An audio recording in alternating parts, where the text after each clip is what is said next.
Hello everyone, আসলে বাইকের maintenance সম্পর্কে কিছু কথা আপনাদের সাথে শেয়ার করতে চাই। সেটা হচ্ছে যে আপনি যে সেগমেন্টের বাইক রাইড করেন না কেন, ধরেন 125 সিসি সেগমেন্টের একটা বাইক আপনি রাইড করতেছেন, সেক্ষেত্রে ওভারঅল আপনার এই বাইকটার সম্পর্কে একটু নলেজ রাখা দরকার।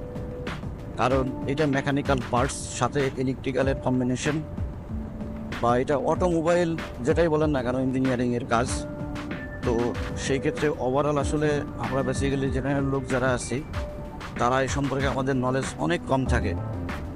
তো আমি আমার বক্তব্যটাই আপনাদের সামনে বলি যে আমি কীভাবে আসলে বাইকটা মেনটেন্স করি। যদি আপনি একটা নতুন বাইক কিনেন, তো এটা চালানোর সময় কিছু বিষয় আপনাকে খেয়াল রাখতে হবে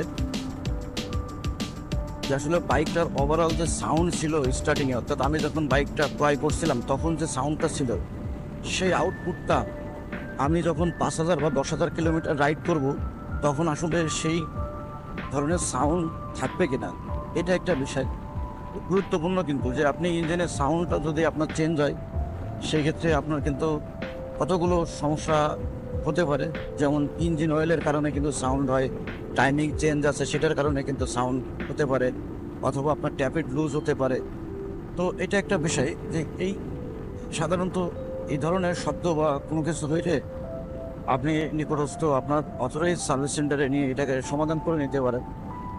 নাম্বার 2 হচ্ছে, বাইক রাইড করার আগে আপনার অবশ্যই চাকার প্রেশার এবং চাকার যে বিট, সেটা ক্ষয়ের দিকে খেয়াল রাখতে হবে। যদি আপনি লং ট্যুর করেন তো অবশ্যই আপনার এটা নজরে আনতে হবে। তাহলে দেখা যাচ্ছে যে এটা আসলে আপনি রাস্তায় বড় ধরনের দুর্ঘটনার শিকার হতে পারে।